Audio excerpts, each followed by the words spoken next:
It was a great conference. I'm not going to lie. Like, I've been to, a fair amount, and Have you? enough to know that really big conferences make you feel like you're just a nobody.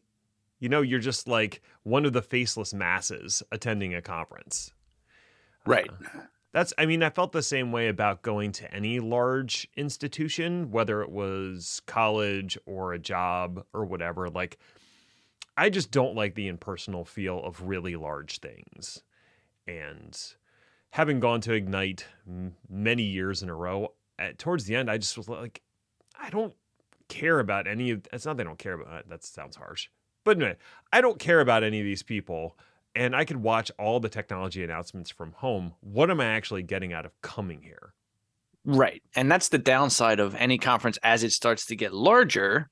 It necessarily has to get more vague so that more people are in on what they're talking about, thus rendering especially the technical parts of it kind of either off to the side or just off of the itinerary completely. And it turns into rah-rah and sales and marketing and less technical announcements and whatnot. That's certainly true of keynotes.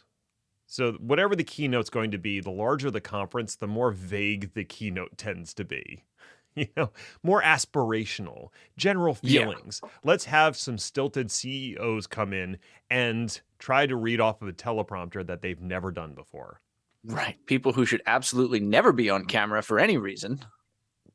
Right. They shouldn't even be in family photos. Just erase them right out. We'll all be better for it.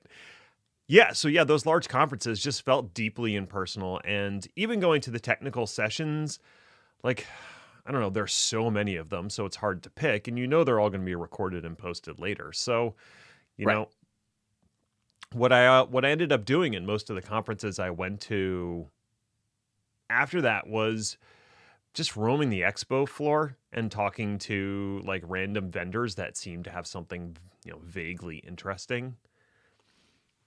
So you were just trolling for free Raspberry Pis? As many as I could get. Yeah. And lots of socks because I like socks and I don't like paying for them. So socks for the Raspberry Pis or? Yes, they get cold at night. You got to keep them warm in their own little raspberry socks. Especially in the winter. Naturally. Because I keep them outside, as one does. One would assume. Yeah, they're not housebroken. Let's be serious. Just dribbling electrons everywhere. Ugh, when you say it that way, it sounds gross. Ugh, you should check out their Norgates. I don't know where I was going with that. I'm going to stop now because I'm uncomfortable. That's a relief for everybody. Especially the Raspberry Pis. But yeah, I guess next week we can do a major topic of the HashiConf global conference, what I learned, what I observed, and I would imagine what you talked about. Yes, and maybe even a little bit about what I presented on, and that could be a good main topic. All right. Yeah, you're welcome. Awesome. Great suggestion from me, because that's what I was going to do anyway, jerk. Wait a minute. You fallen into my trap. Oh, hello, alleged human, and welcome to the Chaos Lever podcast. My name is Ned. I'm definitely not a robot. Empathy comes naturally to me. I feel a deep kinship with my fellow human beings. There is no protocol buried in my completely organic brain that prevents me from going on a murderous rampage.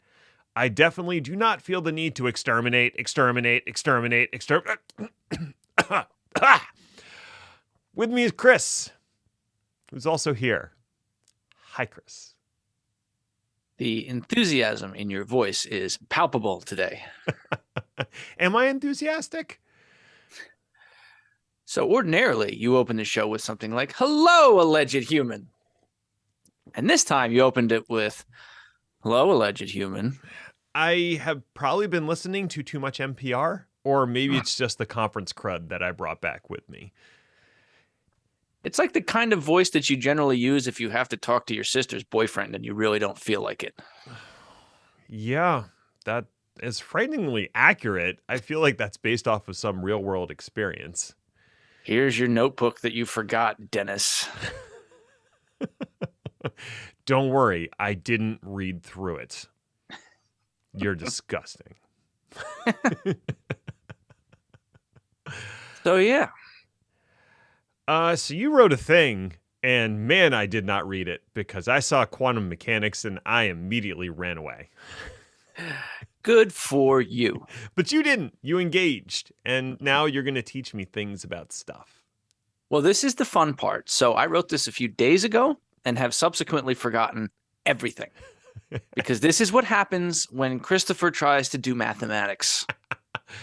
I think that's true of almost anyone who tries to engage with quantum whatever. But yeah, proceed. Let's see how this goes. So, as people might have seen, the 2022 Nobel Prize in Physics was awarded to Elaine Aspect, John Clauser, and Anton Zeilinger. Apologies for all of those pronunciations. As is tradition, the prize was awarded for work that they've all been doing as far back as the 1970s. The Nobel Prize website includes a lot of information about the prize, and it's worth a look. Like, it's comprehensive. And importantly, they talk about the work not just as a one-off, but all of the work that's been done around quantum mechanics over the past 100 years. It doesn't seem like we knew about quantum mechanics 100 years ago. We're talking 1920s here. Yep. Flapper Girls, Prohibition. Albert Einstein published a paper in 1925 that addressed quantum realms, and we will get to it. Oh, wow. I mean, that is surprising because I envisioned that nothing modern was happening 100 years ago. Nothing modern happened before I was born, surely. That's right. Indeed. No, it's kind of funny because the Nobel Prize takes forever to award prizes. Yes. I was reading around about these winners and past winners, and there was a funny quote that may be apocryphal about the Nobel. One year, a winner was heard to observe that it was funny to receive an award in his 80s for work that he did in his 20s. You would think that this is just a Nobel thing. Aren't the Swedish so silly with their accents and their chef's hats? Remember that America gave Pacino an Oscar for Scent of a Woman instead of The Godfather, and, well, you get the idea. Well, that's certainly a tradition for the Oscars. Hooah! Hooah!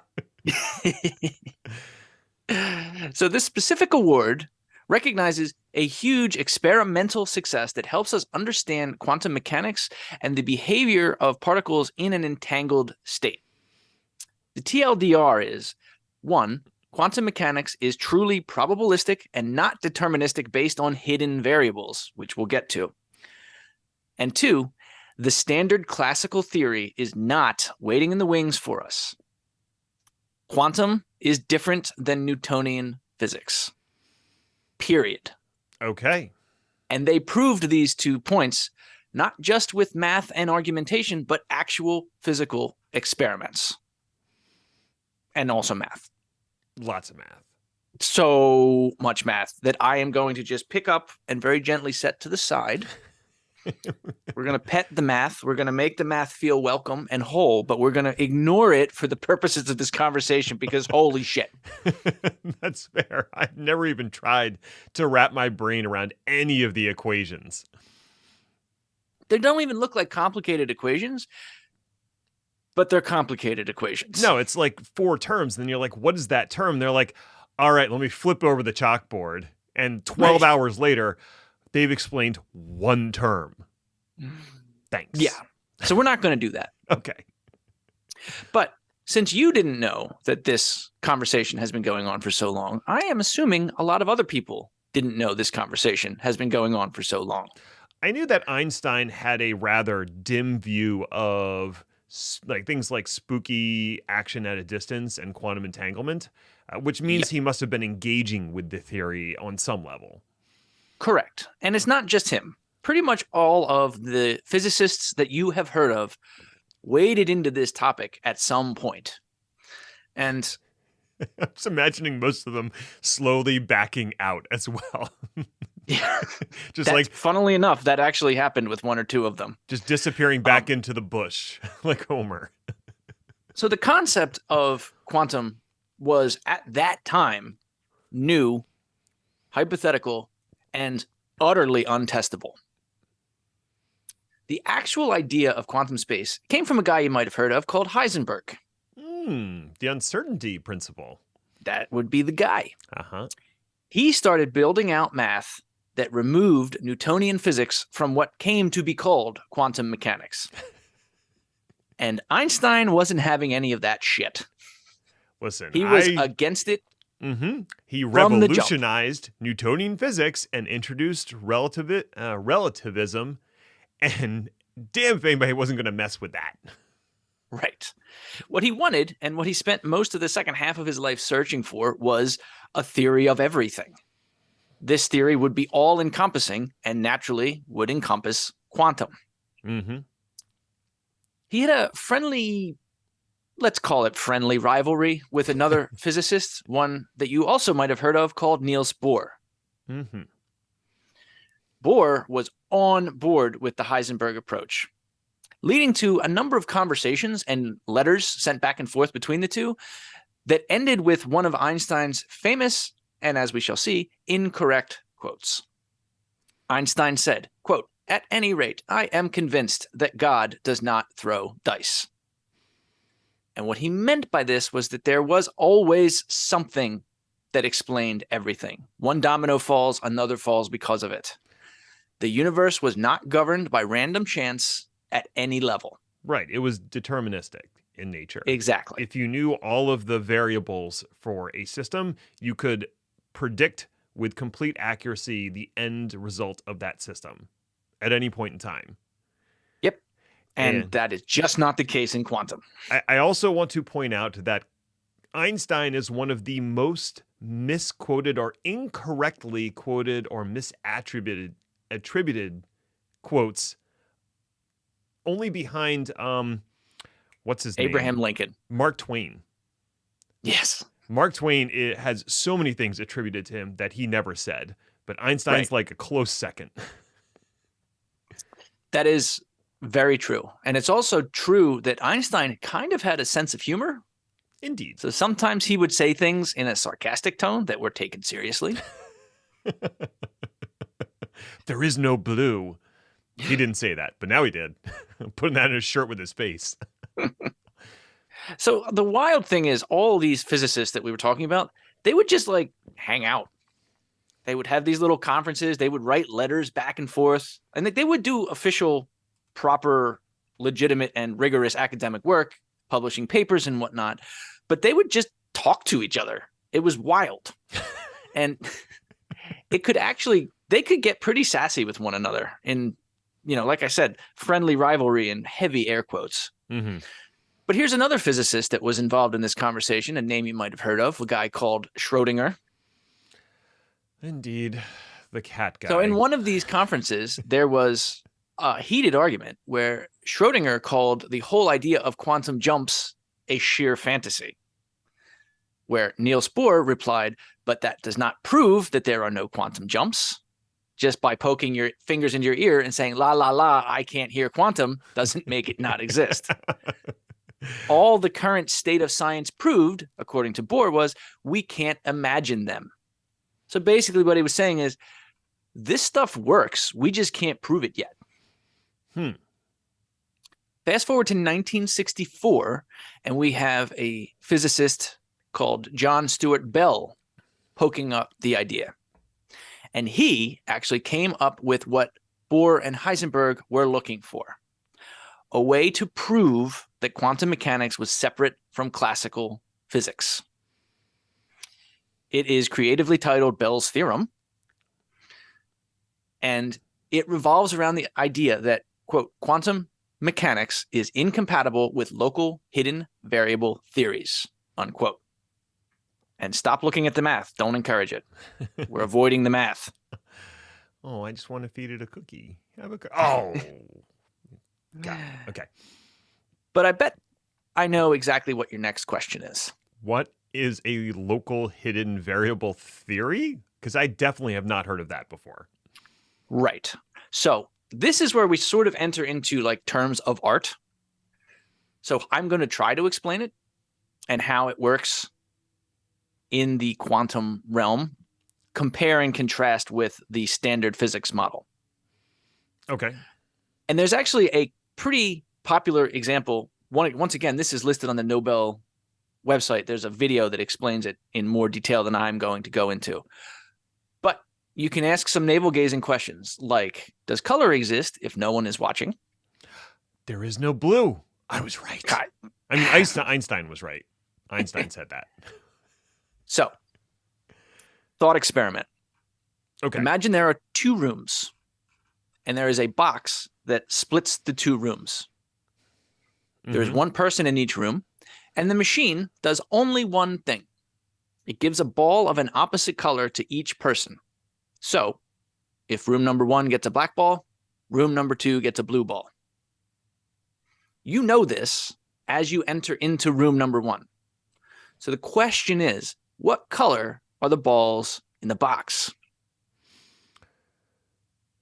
So if you go with the standard approach, the answer is obvious. There's one black ball and there's one white ball. So this is where the interesting thing happens and where the hidden variable comes from. You knowing that there is one black ball and one white ball is inferred based on a known outcome.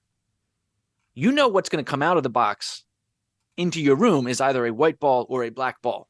Therefore, you know that the box contains a white ball and a black ball, right? Yes, I feel like this is a trick question. It's so in classical physics, this is a completely logical thing. This is a deduction that makes sense and is backed up by our physical experience. Mm-hmm.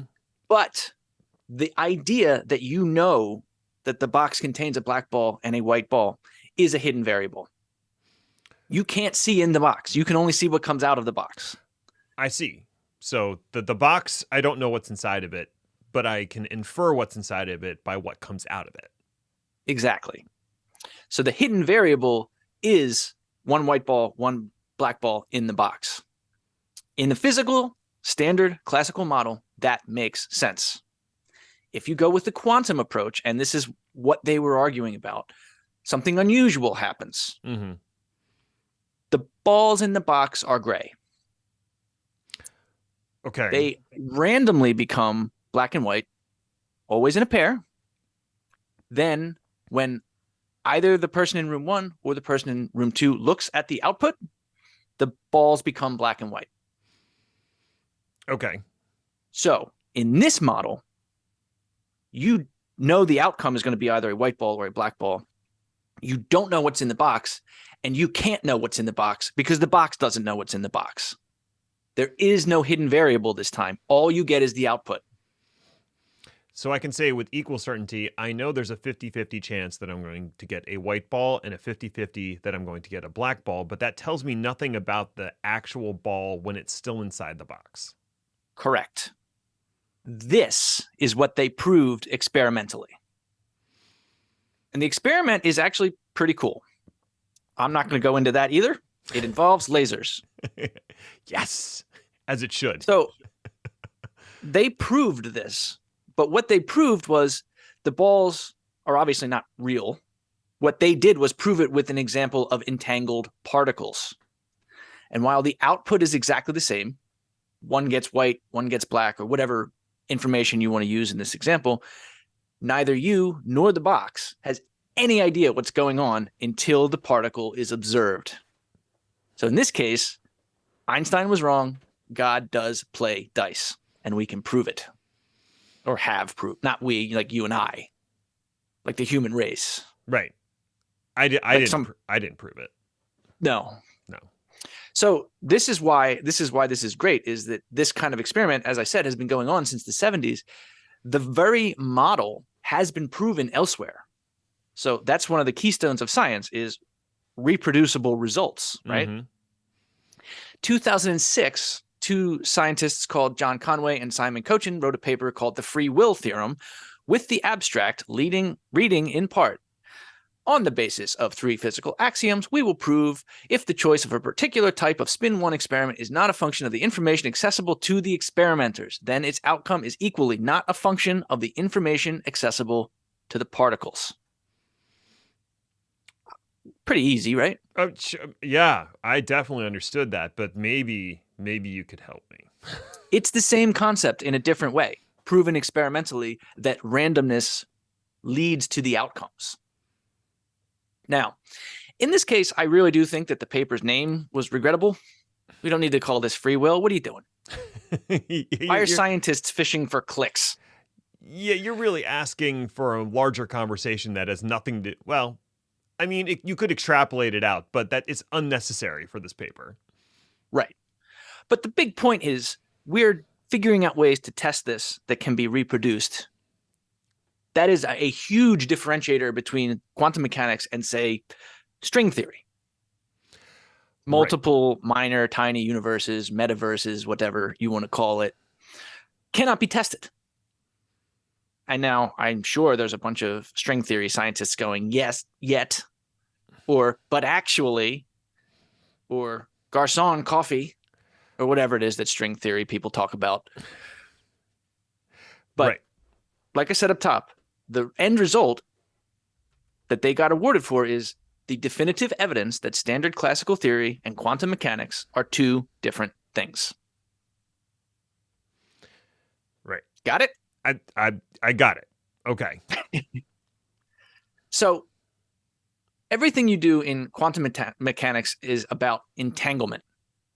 So like in the example that we talked about before, if you know that you have a white ball, then you know the other party has a black ball. You don't need to check. And importantly, nobody observing the box would have any idea who got what. And additionally, you can group entanglements together. There is actually a mechanism called an entangler, which is very funny. And I think, did I put a diagram in here for you to observe? No, I didn't. Of course not. Well, it's in one of the show notes. Okay. So you've got entanglements with two particles.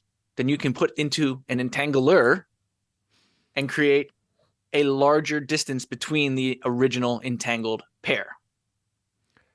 Right. And then there's something called quantum teleportation, which works because particles are entangled. You make a change to one, something happens to the other.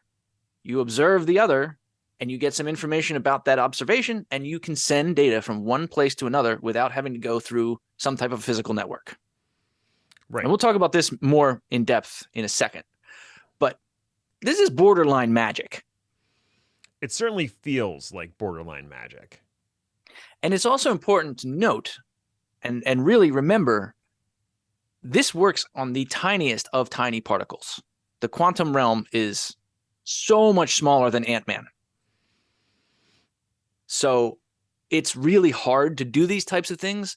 It's really hard to explain them because your mind immediately goes to a classical design. Right. Like, what does regular physics say about this? And the answer definitively is it doesn't matter. It has to be considered on its own terms. Right. When we think about how we all grew up, we grew up in experiencing classical systems.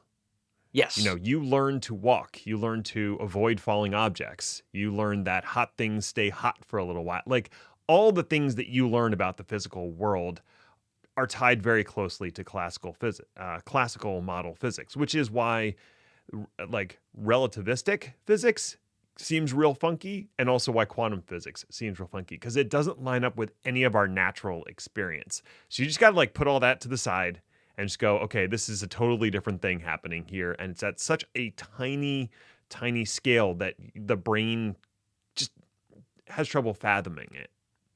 Yes. Yeah, that's exactly the case.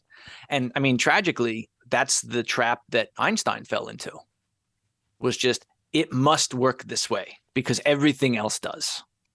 And it should be noted that basically him and Schrodinger were like two guys against the world at the end of their lives. Everybody else in physics was like, guys, you've got to let it go.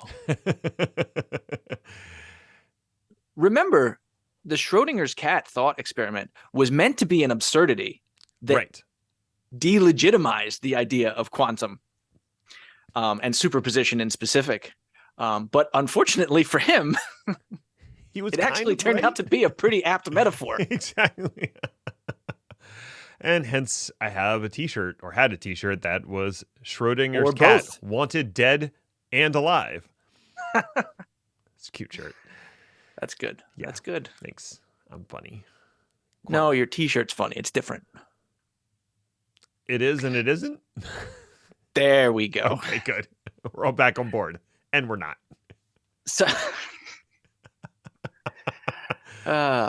let's just talk briefly about some of the latest things that are going on. I didn't do a super deep dive into the goings on of quantum because frankly it confuses me a little bit. So I just picked out some sentences that sounded like English, and we're going to hope for the best. All right. So underpinning all of this is, what can quantum do for us? And the answer to that is always going to start with quantum computers. So this one people have heard of. They've been around for years at various different sizes and levels of experimentation. Quantum computers are going to take over the world, tackling problems that are either too slow or actually impossible with a standard non-quantum computer. We're doing pretty good on that front. I mean, everybody and their mother seems to have a quantum computer program going. I mean, all the companies you can think of, right? Microsoft has one. IBM has one. Google has one. Google has one that you can rent. Indeed. They're out there. And we're getting to some we're getting to start to solve some interesting problems that have slowed down the growth of quantum computers. One of the things that is being fixed, for lack of a better word, is powered quantum computers are things called qubits, which is basically a quantum bit. Right. Get it? I get things sometimes. The problem with them is that they need to be super close together. So like 100 nanometers close in order to communicate with each other. Mm-hmm. Now, up till now, this hasn't been a problem because current quantum computers only run about 50 qubits, right? There's not a lot.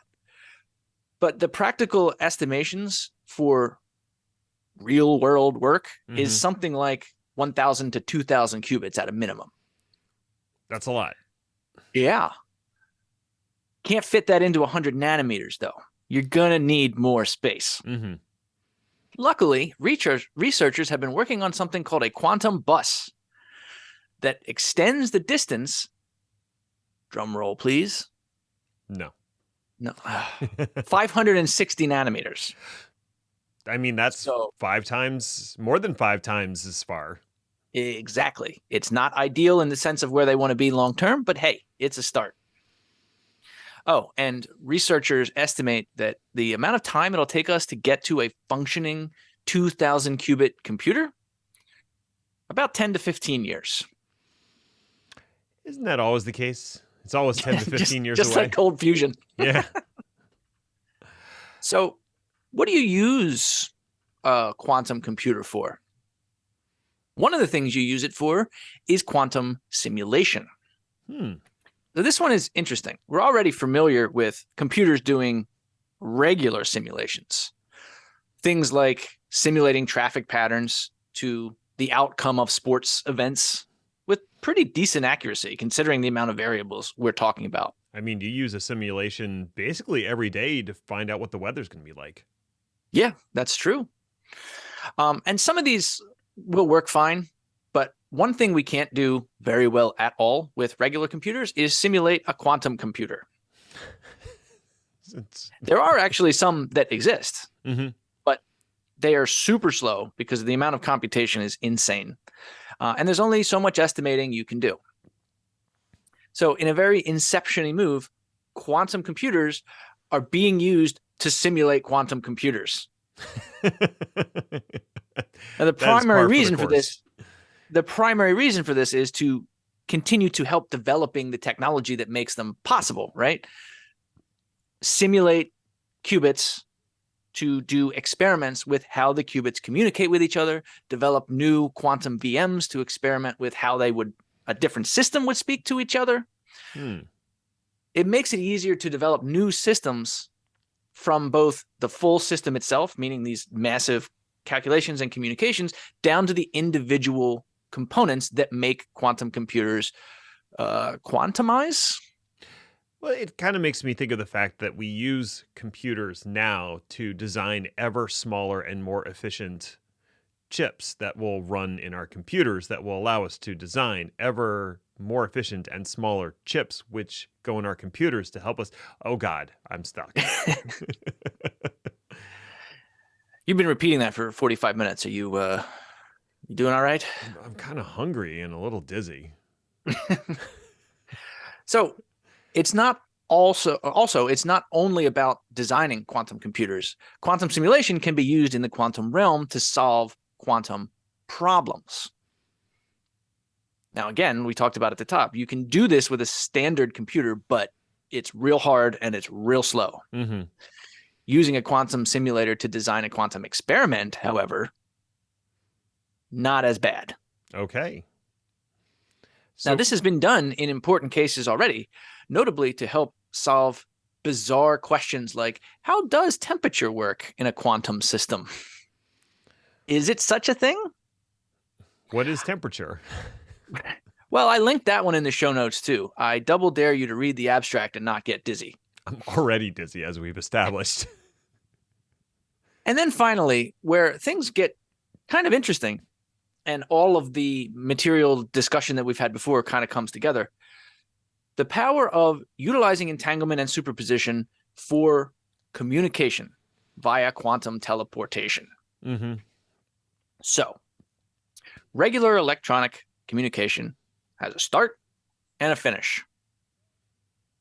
In between there are, well, there's the internet, which roughly encompasses 12 billion hops to get from one place to another. I haven't really done the math recently.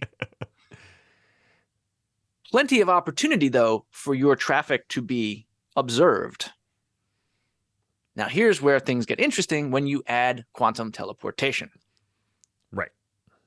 So we talked about entanglement and the various ways that entanglement can be extended using an entangler, which is still just an amazing name for a thing. What you can do is with these extenders, you have the sender and the receiver have a quantum pair, an entangled pair of protons or whatever. You do something to the sender's particle, something happens to the receiver's particle. Why? Because they're entangled. What's crazy about this is that nothing in between has to happen. So if you have a proton and I have a proton and I change it and you observe it, that's it. The two protons being entangled get that information without the 12 billion hops in between. Right. It's immediate, so you don't have latency there. And you also don't have something that can be observed outside of those two particles. Exactly right. You do that enough, and you still will have to use a standard network because you have to share data about measurements, but that's metadata.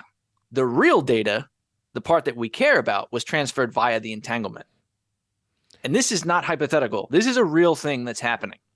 Does the researchers... Quick question. Does the observation on the receiving end destroy the entanglement of the two particles? Is this like a one and done? It doesn't destroy the entanglement, but they don't remain entangled forever. Okay. So that's a good point. And that's why you need so many entanglers. Fair enough. Researchers from NASA to colleges in Geneva have been working on this product and utilizing particle state detectors designed by the JPL/NIST have recorded teleported data from a sender to a receiver located 15 miles apart. Okay. So not cross country, but still, good God. This is a very evolving field, especially in terms of building the quantum repeaters or maybe entanglers that will make super long distances possible. But eventually the hope is it ends up being the base for a full-scale quantum internet. one that could share sensitive data directly from point A to point B without anything at all in between. So you would still need to transport one half of the pair to the location that you want to be the receiver, correct? That's correct. Okay. And then once you have the pair with sender and receiver, then you would start sharing information between the two without any steps in between. But you're right, you still have to get the particle there. And the best part about this is if anybody observes the particle in transit, that's repeated. That's information that you can now gather. So you can tell that the pair has been observed, and then you just throw it away and start over again. Right. So it prevents a sort of man in the middle or an interception attack from happening during transport or after transport. There is absolutely no way to observe or modify a quantum particle without the entangled other particle changing state. Right. Impossible. And one of the things that I've heard behind how this would initially work is you would use this quantum entanglement to exchange keys for encryption or something like that. That would be 100% secure. No one can intercept those keys as they're being transmitted from one end to the other, which gets rid of the problem of establishing initial trust in any communication system. And then you could continue to use those keys for a certain amount of time to encrypt data that's being sent over a regular network. Exactly. Yeah, it's important to note that a quantum internet would not replace the regular internet. Standard classical computers are not going anywhere ever. Right. They're two very different use cases, they excel at different things. But you're right. And the model that you're talking about, this is exactly what we do with public key encryption. I share the public key, private key, all that stuff. All that does is create the ability to share a private key. Mm-hmm. Because when you have a private key, it is substantially faster. Right. So now instead of using PKI, you would use the quantum internet to share and to create those private keys to allow communication. And in that case, you could do symmetric encryption instead of asymmetric encryption, which, as you mentioned, is a lot faster from a computational standpoint. Yes, and I should have said symmetric, asymmetric instead of public and private. But well, I mean, the point is taken, and that's why most cryptography systems, when it gets to actually encrypting data, it uses symmetric keys to encrypt the data, and then it has key encrypting keys that are asymmetric to encrypt the data encryption keys or the DEX. Exactly. Yeah, and that's it. Then you just use the symmetric key, and that's how HTTPS works, for example. Mm-hmm. So in a different show, maybe we can do a deep dive into a subsection of this, which is called quantum key encryption. Yes.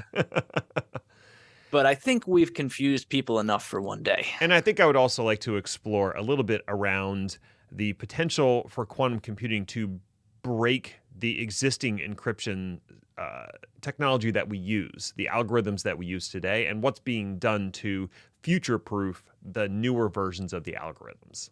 Right. It's not a potential, it's a likelihood. Right. Not an if, but a when. Yep. Lightning round? Lightning round. Will Big Blue do right by Ceph? Sorry. Sneezed. You all right? Okay. All right. They suck. Oh, jeez. Wow. Kind of surprised you didn't pick this one up. Last week, it was announced that Ceph and its associated teams at Red Hat will be moved into the IBM Storage Group. Now, for a quick bit of history, Red Hat was acquired by IBM way back in 2019 for $34 billion. And we were so young then. I know. And since that time, the two companies have mostly remained separate. IBM has taken a hands-off approach on the golden goose that is Red Hat, and Red Hat, for their part, has been politely silent on their opinions of IBM. Of course, in the background, there has been a shuffling of the boardroom, which includes the promotion of Arvind Krishna to CEO of IBM. He was the one at IBM who architected the acquisition of Red Hat, and he has championed them internally at IBM.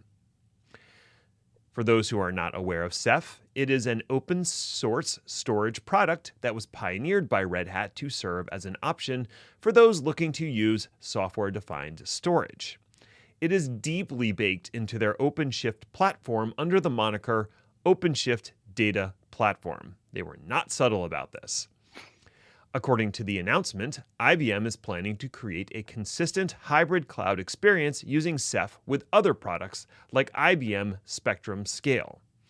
Now, I was as surprised as anyone to learn that IBM has an existing storage group that the Red Hat team can join, even though the press release mentions IBM's industry-leading storage systems portfolio. I guess that's leading from behind?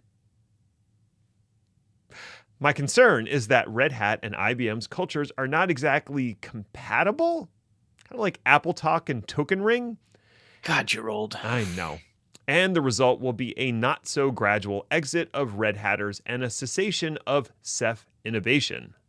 Let's hope that Ceph will not be the soft layer of storage mergers. Elon Musk just can't stop losing. What a week it's been for the old Musker. There has been a lot of news flying around lately for the man voted most likely to end up looking like a dirty melted Lego figurine. So this will have to be a lightning round, like whatever. Very appropriate. Let's go. Yeah. First up, Musk loses, capitulated. Finally recognizing the untenable spot he put himself in when he stupidly offered to buy Twitter at a meme-tastic price of $54.20 a share. Ass. And then even stupidlier signed an agreement waiving basically all his rights to inspect Twitter beforehand. Musk, this week, said he would buy the social media cesspit for, you guessed it, $54.20 a share. As is his nature, he had been desperately trying to get out of the deal by gaslighting, obstructing, and projecting. But he's learned the hard way that shit was not going to fly in the lawsuit filed against him in Delaware's Chancery Court. This isn't Texas, Elon. They actually enforce laws in the Chancery Court. Oh, and what a future Twitter has in front of it. From the Wall Street Journal, quote, Elon Musk's revived bid is for a Twitter weakened by macroeconomic trends and Musk's own actions. Analysts expect a 4.5% revenue growth in 2022 versus 37% in 2021, unquote. Ouch. Good work there. Next up, Elon came out in favor of Russia's plan to stop the war in Ukraine. That's right, folks. After getting generally positive headlines for Starlink deployments to help communications inside Ukraine, the Muskinator pulled a complete about-face and suggested, of course on Twitter, a, quote, plan for peace. This plan included things like Ukraine stays out of NATO, Ukraine acknowledges that Russia owns Crimea, the sham elections that Russia executed get redone. Almost sounds like things that Putin would say, right? Well, that's because they are. The preposterous suggestions come right out of the Kremlin's propaganda playbook, and world leaders were quick to condemn him, with one Ukrainian official asking if Musk had been hacked. He wasn't hacked, my friend. He's just an asshole. Another Ukrainian official was more succinct with his reply, saying, and I promise this is an exact quote, "Fuck off is my very diplomatic reply to you," unquote. That was the diplomatic reply? And finally, Tesla continues to lose. The stock dropped another 10% after production numbers failed to hit projections this past quarter. At the time of writing, the stock is trading around $250. For reference, the stock was trading at $305 just 2 weeks ago and was hitting highs around the 400s this time last year. Great work there. Great work, everybody. But really, this is kind of the crux. Tesla is supposed to be Elon's baby. Elon has been spending all of his time doing anything except managing Tesla. And it shows. The stock is tanking, purchases are slowing, and faith in Tesla, one, because that faith is tied directly to Elon's fading star, and two, because major car manufacturers are entering the market and immediately starting to outpace Tesla. So that faith is kind of eroding. Mm-hmm. After his forced sale in August, it is estimated that Musk only has a 20% share in Tesla. So that's the largest individual share, but it's far from a majority. One has to wonder what it will take for the remaining 80% to vote his ass to the curb. Oh, I'm sure he'll do something. Another day, another blockchain hack. Listen, I know that you're not surprised by these anymore. Some rando crypto coin or exchange gets hacked, and it's probably due to a phishing attack with Discord, or plopping weird smart contracts in someone's wallet, or over-leveraging assets with circular loans. But this one is important because it's not some tiny, untrusted exchange. It's Binance, aka the world's biggest crypto exchange. So that's bad. Bad? Well, yeah, bad for investors who trusted that such a big institution had appropriate safeguards. Binance initially reported that a hacker had taken $100 million of tokens and paused the affected blockchain for 8 hours. Later reports showed that the token in question was Binance's own BNB token for the BSC Token Hub, which allows users to transfer their token from one chain to another by leveraging an intermediary. Although details are scarce, Binance is not being transparent, shall we say? According to them, the attacker was able to exploit a flaw in the BNB token production to create extra tokens associated with the attacker's wallets. The end result was 2 million tokens being stolen at a value of approximately $570 million. Due to the immutable nature of distributed ledgers, recovering the funds is no easy task, and as of right now, a paltry 7 million has been recovered. And that's probably going to be it. Since these tokens were created rather than stolen, no one's funds were directly pilfered, but of course, adding more coins to the pool, along with the reputational hit of being hacked, devalues the BNB token, indirectly harming Binance customers. Perhaps we shouldn't be moving billions of dollars through mostly untested financial systems that are already rife with grift and crime. Or am I just being silly? Oh, Ned. Microsoft Ignite is happening, and I'm sure you know what that means. Woo! I hope you do. I have no idea. I'm sure it will be filled with much delicious Microsofty goodness. Ned will probably get a Raspberry Pi out of it somehow. At least 2. The yearly tech conference kicks off quite soon. And by soon, I mean tomorrow. The event runs from October 12th to the 14th. So, if you didn't know about it, sorry for the short notice. My bad. Awkward. You can attend in person in Seattle for the low price of $1,895. Or completely remotely for the low price of $0. They're out of Seattle tickets. Oh, are they? Yes, they are. So they weren't when I wrote this. Remote it is. In any event, I'll give you 3 guesses on which option I picked. Fair enough. Now, concurrently with the Microsoft Ignite conference will be the Microsoft Ignite Cloud Skills Challenge. This is the free and recurring Microsoft Learn event where you can complete a series of lectures and exercises and in return get a free voucher for a Microsoft certification exam. This time around, there are tracks around cloud, AI automation, modern work, which looks like a lot of Teams telephony stuff, DevOps, and the Kusto query language, or KQL. As usual, you may complete as many challenges as you like, but you're only eligible for 1 voucher. So choose wisely. I'll give you 3 guesses for which option I picked. KQL, baby. Yeah. It was DevOps, wasn't it? Yeah, Okay. It sure was. Microsoft announces Azure Firewall Basic in preview. Taking a cue from advertising company Google, that's their official name now, right? Yes, sir. Okay. Microsoft simply loves releasing products in preview so they can outsource QA to the paying public. The latest of these will be a welcome one to many, though a significantly cheaper version of Azure Firewall. Azure Firewall is it's a firewall. I figured that out. Yeah. It offers many more security features than the standard network security group rules can. It is a service that is fully managed and can provide filtering from layer 3 through layer 7. It is also, unfortunately, expensive. The standard version of Azure Firewall costs an astonishing $1.25 per hour retail in most regions, including East US, along with 1.6 cents per gigabit, along with 1.6 gigabytes data processed. I still didn't do that right. Along with 1.6 cents per gigabyte data processed.